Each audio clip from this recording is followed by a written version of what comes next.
You look weak and tired. So much pollution around. I feel sick. But who are you? I'm Mark, an astronaut, and I have been sent on a space mission. Industrialization and technology have changed the environment.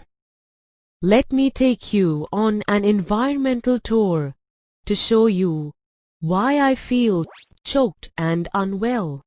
I will show you how various factors in the environment interact with each other and how human beings impact the environment.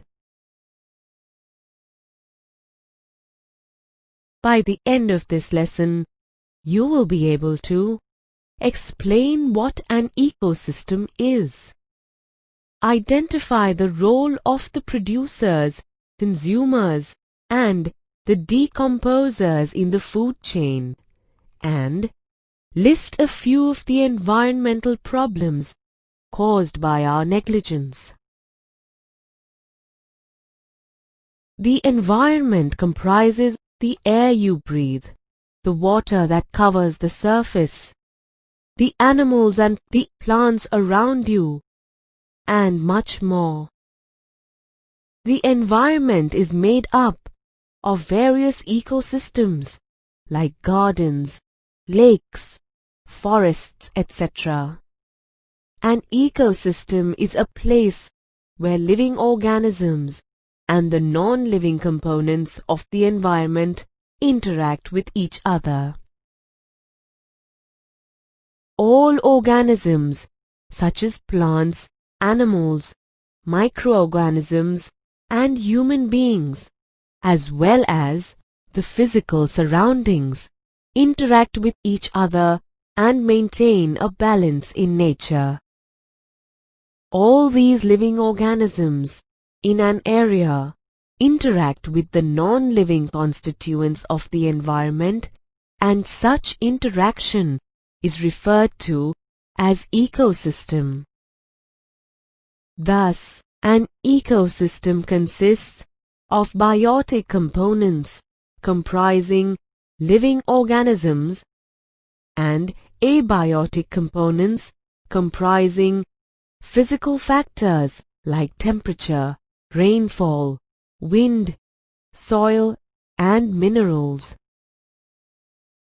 It looks wonderful from here. But are there any specific roles that each of these animals play in the ecosystem? Or do they all contribute equally to the ecosystem?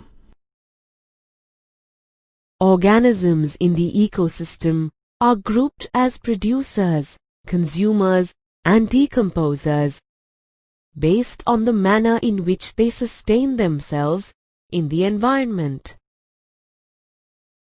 Producers are organisms that produce their own food without the help of any other organisms. They make their food from inorganic substances. They are also known as autotrophs.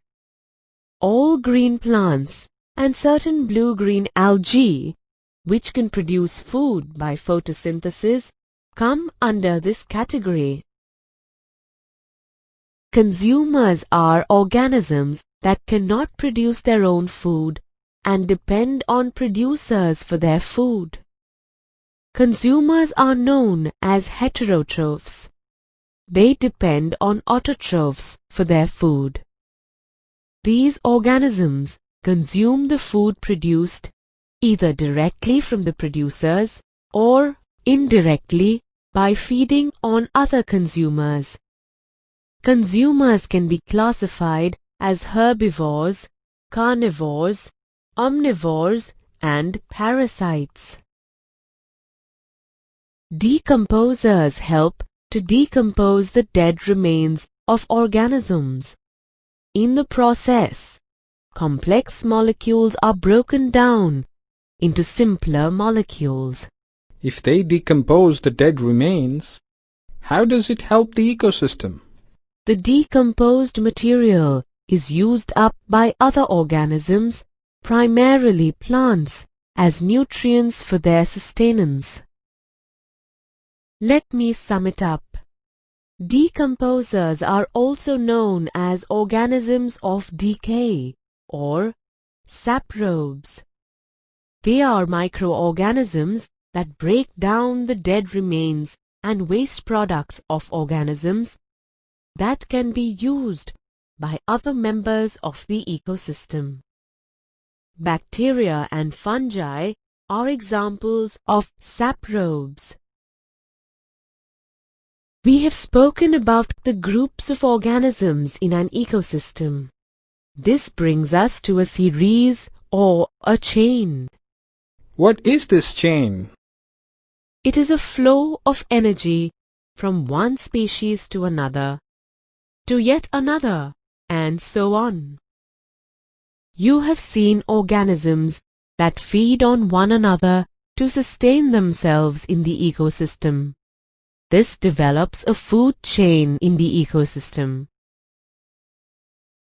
Food chains describes the feeding relationships between organisms within an ecosystem. Let us take this chart as an example. It depicts the different organisms that are connected in an ecosystem. The arrows in the chart connect the lower level organism that is consumed by the higher level organism. This seems to show the flow of energy transfer. The way energy is passed from the producer to the consumer? Correct. Each step or level of the food chain forms a trophic level. Trophic levels are categorized as per their feeding behavior. The autotrophs or the producers, that is, the plants, are at the first trophic level.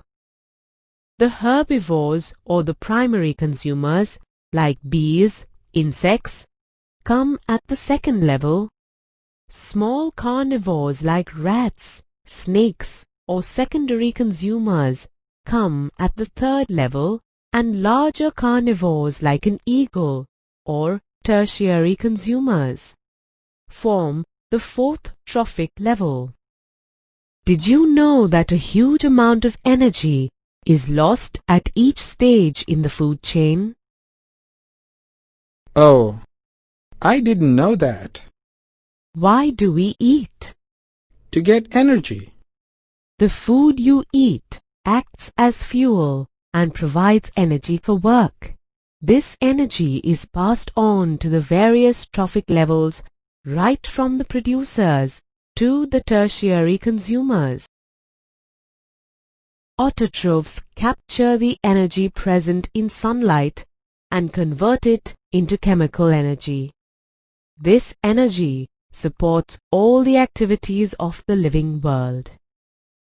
From the autotrophs, the energy through the food chain goes to the heterotrophs. So, when one form of energy is changed to another, some energy is lost to the environment in forms such as solid waste, movement energy, and heat energy, which cannot be used again. Therefore, only a small amount of energy is transferred to the next trophic level. So what is the amount of energy that is transferred from one trophic level to the next? The green plants in a terrestrial ecosystem capture about 1% of the energy of sunlight that falls on their leaves and converts it into food energy. When these green plants are eaten by primary consumers, a great deal of energy is lost as heat to the environment. Some amount goes into digestion and in work, and the rest goes towards growth and reproduction. An average of 10% of the food eaten is turned into its own body and made available for the next level of consumers. Therefore, 10% can be taken as the average value for the amount of organic matter that reaches the next level of consumers. With only 10% of energy reaching the next level, isn't it difficult to manage the ecosystem? Well, it certainly limits the number of trophic levels in a food chain. There are generally a greater number of individuals at the lower trophic levels of an ecosystem. The length and the complexity of food chains vary greatly. Each organism is generally eaten by two or more other kinds of organisms, which in turn are eaten by several other organisms. This is something like the plants and fruits eaten by goats, cows, rats, and rabbits, and subsequently rats being eaten by owls or snakes or cats. That's right. Instead of a straight line food chain, the relationship can be shown as a series of branching lines called a food web. Did you know that unknowingly harmful chemicals can enter your body through the food chain? Oh, One of the reasons is the use of several pesticides and other chemicals to protect crops from diseases and pests. These chemicals are either washed down into the soil or into water bodies.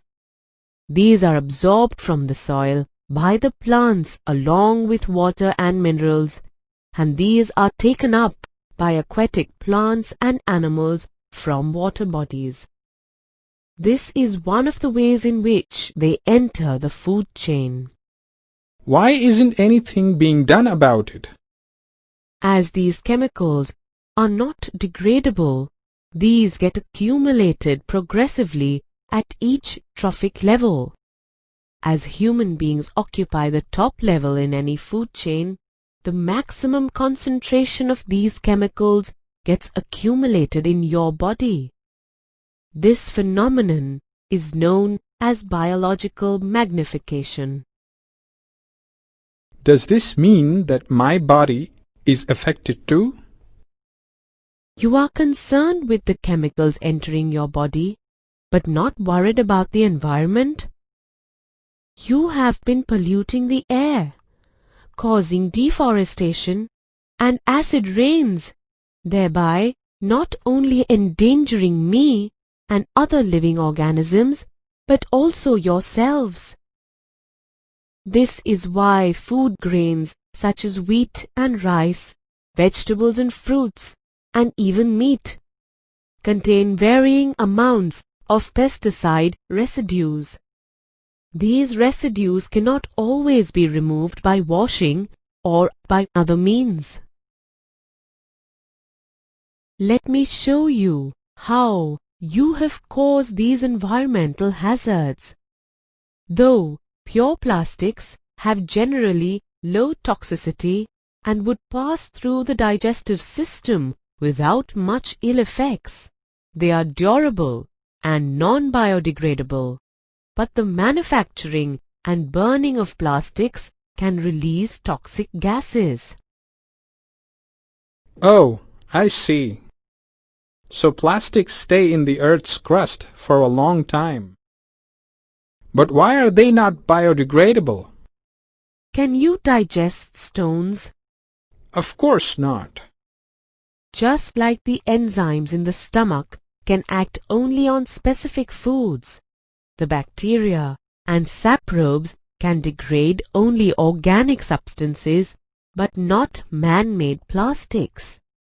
Plastics can only be acted upon by physical processes like heat and pressure. Now I get it. The ozone is a molecule formed by 3 atoms of oxygen. The UV radiations at higher levels of atmosphere split atmospheric oxygen into free oxygen atoms. These free atoms combine with atmospheric oxygen and form ozone. There is an ozone layer in the stratosphere which acts as a natural sunblock and shields you from the UV radiations of the sun. Do you know what could happen if this shield is weak and the UV radiation penetrates through it? This radiation can cause damage to organisms. It is known to cause skin cancer in human beings. In the 1980s, it was discovered that the amount of ozone in the atmosphere had begun to drop sharply. This was linked to synthetic chemicals like chlorofluorocarbons, CFCs, which are used as refrigerants and in fire extinguishers. In 1987, the United Nations Environment Programme, UNEP, succeeded in forging an agreement to freeze CFC production at 1986 levels. That was a close call. You have been given many chances, but you never learn. Let's look at another hazard. Visit any town or city, and you are sure to find heaps of garbage or solid waste. The increased use of non-degradable items such as syringes, plastics, and polythene bags has resulted in much of your waste becoming non-biodegradable. What do you think will be the impact of these on the environment? We have grown tremendously in technology and lifestyle, but lost out on simple things. We have moved so far ahead that we can think of walking in space, but have lost our footing on Earth. Thanks for all the information and insight. I hope it has been useful to you. I only hope your mission was fruitful. Oh, this mission has been very enriching and thought-provoking too.